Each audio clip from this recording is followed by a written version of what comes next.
ਕਿਵੇਂ ਇੱਕ ਗਰੀਬ ਘਰ ਦੇ ਮੁੰਡੇ ਨੇ ਸਾਰੀ ਦੁਨੀਆ ਮੂਹਰੇ ਲਾ ਲਈ ਸੀ। ਕਿਵੇਂ ਉਸਨੇ ਜਰਮਨੀ 'ਤੇ ਰਾਜ ਕੀਤਾ, ਕਿਉਂਕਿ ਬੰਦਾ ਚਾਹੇ ਚੰਗਾ ਹੋਵੇ ਚਾਹੇ ਮਾੜਾ ਹੋਵੇ, ਪਰ ਦੁਨੀਆ ਵਿੱਚ ਆਪਣੀ ਵੱਖਰੀ ਪਛਾਣ ਜਿਹੜੇ ਲੋਕ ਰੱਖਦੇ ਨੇ ਉਹਨਾਂ ਨੇ ਮਿਹਨਤ ਬਹੁਤ ਜ਼ਿਆਦਾ ਕੀਤੀ ਹੁੰਦੀ ਹੈ ਕਿਤੇ ਨਾ ਕਿਤੇ। ਹਾਂਜੀ, ਅੱਜ ਗੱਲ ਕਰਨ ਜਾ ਰਹੇ ਹਾਂ 20ਵੀਂ ਸਦੀ ਦੇ ਸਭ ਤੋਂ ਮਾੜੇ ਇਨਸਾਨ ਅਡੋਲਫ ਹਿਟਲਰ ਬਾਰੇ, ਜਿਸ ਦੇ ਕਾਰਨ ਕਿ ਲੱਖਾਂ ਲੋਕਾਂ ਦੀ ਜਾਨ ਚਲੀ ਗਈ ਸੀ। ਅਡੋਲਫ ਹਿਟਲਰ 20ਵੀਂ ਸਦੀ ਦਾ ਸਭ ਤੋਂ ਵਧੀਆ ਬੁਲਾਰਾ ਵੀ ਸੀ, ਇਹ ਕਹਿਣਾ ਵੀ ਗਲਤ ਨਹੀਂ ਹੋਵੇਗਾ, ਕਿਉਂਕਿ ਜੋ ਵੀ ਉਸਦਾ ਭਾਸ਼ਣ ਸੁਣਦਾ ਸੀ ਉਹ ਉਸਦੇ ਮਗਰ ਲੱਗ ਜਾਂਦਾ ਸੀ। ਹਾਂਜੀ, ਅੱਜ ਦੀ ਵੀਡੀਓ ਵਿੱਚ ਹਿਟਲਰ ਦੀ ਜ਼ਿੰਦਗੀ ਬਾਰੇ ਪੂਰੀ ਜਾਣਕਾਰੀ ਦੇਣ ਦੀ ਕੋਸ਼ਿਸ਼ ਕਰਾਂਗੇ ਜੀ। ਅਡੋਲਫ ਹਿਟਲਰ ਦਾ ਜਨਮ 20 ਅਪ੍ਰੈਲ 1899 ਨੂੰ ਆਸਟਰੀਆ ਬਰੋਨਾਓ ਅਮੀਨ ਸ਼ਹਿਰ ਵਿੱਚ ਹੋਇਆ, ਜੋ ਕਿ ਜਰਮਨੀ ਦੇ ਬਾਰਡਰ ਦੇ ਨਾਲ ਲੱਗਦਾ ਸੀ। ਅਡੋਲਫ ਹਿਟਲਰ ਦੇ ਪਿਤਾ ਦਾ ਨਾਮ ਅਲੋਇਸ ਹਿਟਲਰ ਅਤੇ ਮਾਤਾ ਦਾ ਨਾਮ ਕਲਾਰਾ ਪੋਲਜ਼ਰ ਸੀ। ਕਲਾਰਾ ਪੋਲਜ਼ਰ ਹਿਟਲਰ ਦੀ ਤੀਜੀ ਪਤਨੀ ਸੀ ਅਤੇ ਅਡੋਲਫ ਹਿਟਲਰ ਆਪਣੇ ਮਾਂ-ਬਾਪ ਦੀ ਚੌਥੀ ਸੰਤਾਨ ਸੀ, ਪਰ ਉਸਦੇ 3 ਭੈਣ ਭਰਾਵਾਂ ਦੀ ਬਚਪਨ ਵਿੱਚ ਹੀ ਕਿਸੇ ਕਾਰਨ ਕਰਕੇ ਮੌਤ ਹੋ ਗਈ ਸੀ। ਬਚਪਨ ਵਿੱਚ ਹਿਟਲਰ ਦਾ ਸੁਭਾਅ ਬਹੁਤ ਹੀ ਧਾਰਮਿਕ ਸੀ। ਹਿਟਲਰ ਦੇ ਪਰਿਵਾਰ ਦੀ ਆਰਥਿਕ ਹਾਲਤ ਕੁਝ ਠੀਕ ਨਹੀਂ ਸੀ। ਹਿਟਲਰ ਦੇ ਪਿਤਾ ਨੂੰ ਨੌਕਰੀ ਲਈ ਕਈ ਸ਼ਹਿਰਾਂ ਵਿੱਚ ਭਟਕਣਾ ਪਿਆ। ਹਿਟਲਰ ਰੋਜ਼ ਚਰਚ ਜਾਂਦਾ ਸੀ ਅਤੇ ਇੱਕ ਪਾਦਰੀ ਬਣਨਾ ਚਾਹੁੰਦਾ ਸੀ, ਪਰ ਹਿਟਲਰ ਦੇ ਆਪਣੇ ਪਿਤਾ ਨਾਲ ਸੰਬੰਧ ਕੁਝ ਜ਼ਿਆਦਾ ਠੀਕ ਨਹੀਂ ਸੀ। ਹਿਟਲਰ ਬਚਪਨ ਤੋਂ ਹੀ ਜਰਮਨ ਦੀ ਰਾਸ਼ਟਰਵਾਦੀ ਸੋਚ ਤੋਂ ਕਾਫੀ ਪ੍ਰਭਾਵਿਤ ਸੀ। ਇਸ ਲਈ ਹਿਟਲਰ ਆਸਟਰੀਆ ਵਿੱਚ ਰਹਿਣ ਦੇ ਬਾਵਜੂਦ ਵੀ ਜਰਮਨੀ ਦਾ ਰਾਸ਼ਟਰ ਗੀਤ ਗਾਉਂਦਾ ਹੁੰਦਾ ਸੀ। 1903 ਵਿੱਚ ਹਿਟਲਰ ਦੇ ਪਿਤਾ ਦੀ ਮੌਤ ਹੋ ਗਈ ਅਤੇ 1908 ਵਿੱਚ ਹਿਟਲਰ ਦੇ ਮਾਤਾ ਵੀ ਇਸ ਦੁਨੀਆ ਨੂੰ ਅਲਵਿਦਾ ਕਹਿ ਗਏ। ਆਪਣੀ ਮਾਤਾ ਪਿਤਾ ਦੀ ਮੌਤ ਤੋਂ ਬਾਅਦ ਹਿਟਲਰ ਇੱਕ ਵਕਤ ਦੀ ਰੋਟੀ ਲਈ ਵੀ ਤਰਸ ਗਿਆ ਸੀ। ਫਿਰ ਹਿਟਲਰ ਨੇ ਲੇਬਰ ਦਾ ਕੰਮ ਕਰਨਾ ਸ਼ੁਰੂ ਕੀਤਾ।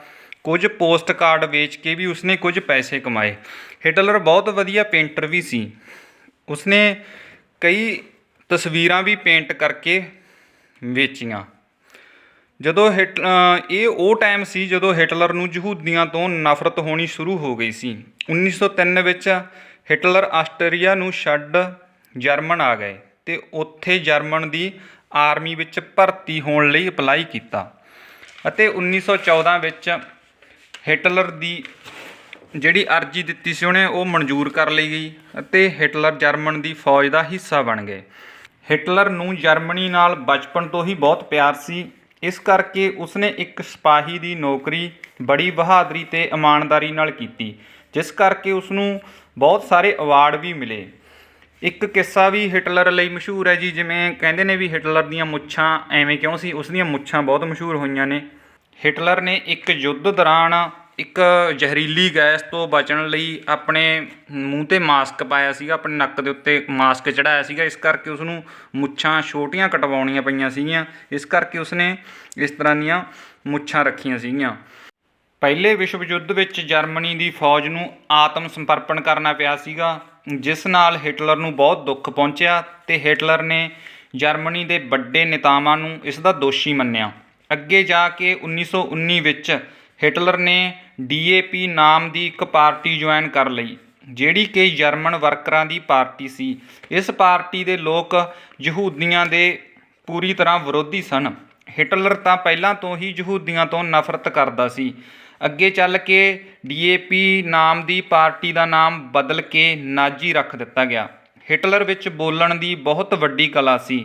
ਇਸ ਦੌਰਾਨ ਉਹ ਆਪਣੇ ਭਾਸ਼ਣਾਂ ਕਰਕੇ ਬਹੁਤ ਮਸ਼ਹੂਰ ਹੋ ਚੁੱਕਾ ਸੀ।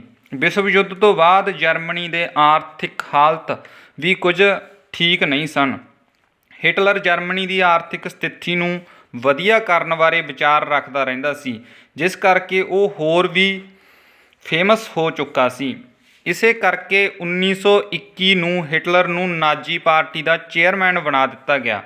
1923 ਨੂੰ ਹਿਟਲਰ ਨੇ ਉਸ ਸਮੇਂ ਦੀ ਮੌਜੂਦਾ ਸਰਕਾਰ ਨੂੰ ਭੰਗ ਕਰਨ ਦੀ ਪੂਰੀ ਕੋਸ਼ਿਸ਼ ਕੀਤੀ, ਪਰ ਉਹ ਉਸ ਵਿੱਚ ਕਾਮਯਾਬ ਨਹੀਂ ਹੋ ਸਕਿਆ। 1924 ਨੂੰ ਹਿਟਲਰ ਨੂੰ ਦੇਸ਼ ਧਰੋਹ ਦੇ ਗੁਨਾਹ ਵਿੱਚ 5 ਸਾਲ ਦੀ ਸਜ਼ਾ ਸੁਣਾ ਦਿੱਤੀ ਗਈ, ਪਰ ਉਸਨੂੰ ਸਿਰਫ 13 ਮਹੀਨੇ ਹੀ ਜੇਲ੍ਹ ਵਿੱਚ ਰੱਖਿਆ ਗਿਆ। ਇਸ ਦੌਰਾਨ ਹੀ ਹਿਟਲਰ ਨੇ ਮੇਨ ਟੈਂਫਸ ਨਾਮ ਦੀ ਇੱਕ ਕਿਤਾਬ ਵੀ ਲਿਖੀ। 1929 ਵਿੱਚ ਇੱਕ ਵਾਰ ਫਿਰ ਜਰਮਨੀ ਦੀ ਆਰਥਿਕ ਹਾਲਤ ਬਹੁਤ ਜ਼ਿਆਦਾ ਖਰਾਬ ਹੋ ਗਈ। ਲੱਖਾਂ ਲੋਕਾਂ ਦੀਆਂ ਨੌਕਰੀਆਂ ਚਲੀਆਂ ਗਈਆਂ ਤੇ ਕਿੰਨੇ ਹੀ ਬੈਂਕ ਬੰਦ ਹੋ ਗਏ। ਇਸ ਸਮੇਂ ਦੌਰਾਨ ਹਿਟਲਰ ਜਰਮਨੀ ਦੀ ਆਰਥਿਕ ਹਾਲਤ ਠੀਕ ਕਰਨ ਦੀਆਂ ਗੱਲਾਂ ਕਰਦਾ, ਜਿਸ ਨਾਲ ਉਹ ਲੋਕਾਂ ਵਿੱਚ ਦੁਬਾਰਾ ਮਸ਼ਹੂਰ ਹੋ ਚੁੱਕਾ ਸੀ। ਹਿਟਲਰ ਨੇ 1932 ਵਿੱਚ ਜਰਮਨੀ ਦੇ ਰਾਸ਼ਟਰਪਤੀ ਵਜੋਂ ਚੋਣ ਲੜੀ, ਜਿਸ ਵਿੱਚ ਹਿਟਲਰ ਹਾਰ ਗਿਆ। ਪਰ ਅਗਲੇ ਸਾਲ 1933 ਵਿੱਚ ਹਿਟਲਰ ਜਰਮਨੀ ਦੇ ਚਾਂਸਲਰ ਦੀ ਚੋਣ ਜਿੱਤ ਗਿਆ। ਸੱਤਾ ਦੀ ਤਾਕਤ ਹੱਥ ਵਿੱਚ ਆਉਂਦੇ ਹੀ ਹਿਟਲਰ ਨੇ ਆਪਣੇ ਅਸਲੀ ਰੰਗ ਦਿਖਾਉਣੇ ਸ਼ੁਰੂ ਕਰ ਦਿੱਤੇ। ਅੱਗੇ ਚੱਲ ਕੇ ਰਾਸ਼ਟਰਪਤੀ ਦੀ ਮੌਤ ਤੋਂ ਬਾਅਦ ਹਿਟਲਰ ਨੇ ਖੁਦ ਨੂੰ ਜਰਮਨੀ ਦਾ ਰਾਸ਼ਟਰਪਤੀ ਘੋਸ਼ਿਤ ਕਰ ਦਿੱਤਾ। ਸਭ ਤੋਂ ਪਹਿਲਾਂ ਉਸਨੇ ਸੋਸ਼ਲ ਡੈਮੋਕ੍ਰੈਟਿਕ ਪਾਰਟੀ ਨੂੰ ਬੈਨ ਕਰ ਦਿੱਤਾ। ਇਸ ਤੋਂ ਬਾਅਦ ਤਾਂ ਹਿਟਲਰ ਯਹੂਦੀਆਂ 'ਤੇ ਕਹਿਰ ਬਣ ਕੇ ਟੁੱਟਣ ਲੱਗੇ। 1939 ਆਉਂਦੇ ਹਿਟਲਰ ਨੇ ਆਪਣੀ ਸੈਨਾ ਬਹੁਤ ਮਜ਼ਬੂਤ ਕਰ ਲਈ ਤੇ ਆਪਣੇ ਗੁਆਂਢੀਆਂ ਦੇਸ਼ਾਂ 'ਤੇ ਹਮਲੇ ਵੀ ਕੀਤੇ। ਇਸ ਤੋਂ ਬਾਅਦ ਦੂਜਾ ਵਿਸ਼ਵ ਯੁੱਧ ਸ਼ੁਰੂ ਹੋ ਗਿਆ, ਜਿਸ ਵਿੱਚ ਹੌਲੀ-ਹੌਲੀ 30 ਦੇਸ਼ ਸ਼ਾਮਲ ਹੋ ਗਏ ਤੇ ਇਸ ਯੁੱਧ ਵਿੱਚ ਕਰੋੜਾਂ ਹੀ ਲੋਕ ਮਾਰੇ ਗਏ। ਸ਼ੁਰੂ ਵਿੱਚ ਤਾਂ ਹਿਟਲਰ ਦੀ ਨਾਜ਼ੀ ਆਰਮੀ ਨੂੰ ਜਿੱਤ ਮਿਲੀ, ਪਰ 1945 ਆਉਂਦੇ ਹਿਟਲਰ ਦੀ ਸੈਨਾ ਬਹੁਤ ਕਮਜ਼ੋਰ ਹੋ ਗਈ ਸੀ, ਤਾਂ ਹਿਟਲਰ ਵੀ ਸਮਝ ਗਿਆ ਸੀ ਕਿ ਹੁਣ ਉਹ ਜਿੱਤ ਨਹੀਂ ਸਕਦਾ। ਇਸ ਦੌਰਾਨ 19 ਅਪ੍ਰੈਲ 1945 ਨੂੰ ਹਿਟਲਰ ਨੇ ਆਪਣਾ ਤੀਜਾ ਵਿਆਹ ਵੀ ਕਰਵਾ ਲਿਆ। ਆਪਣੇ ਵਿਆਹ ਤੋਂ ਦੂਜੇ ਦਿਨ ਬਾਅਦ ਹੀ ਹਿਟਲਰ ਨੂੰ ਪਤਾ ਲੱਗਾ ਕਿ ਦੂਜੀਆਂ ਸੈਨਾ ਉਸਦੇ ਬਹੁਤ ਨੇੜੇ ਆ ਚੁੱਕੀਆਂ ਹਨ, ਤਾਂ ਹਿਟਲਰ ਨੇ ਖੁਦ ਨੂੰ ਗੋਲੀ ਮਾਰ ਕੇ ਆਤਮ ਹੱਤਿਆ ਕਰ ਲਈ ਅਤੇ ਉਸਦੀ ਪਤਨੀ ਨੇ ਵੀ ਖੁਦਕੁਸ਼ੀ ਕਰ ਲਈ। ਹਿਟਲਰ ਦੀ ਮੌਤ ਦੇ ਨਾਲ ਹੀ ਦੂਜਾ ਵਿਸ਼ਵ ਯੁੱਧ ਵੀ ਖਤਮ ਹੋ ਗਿਆ। ਸੋ ਇਹ ਸੀ ਕਹਾਣੀ ਦੁਨੀਆ ਦੇ ਸਭ ਤੋਂ ਵੱਡੇ ਤਾਨਾਸ਼ਾਹ ਹਿਟਲਰ ਦੀ।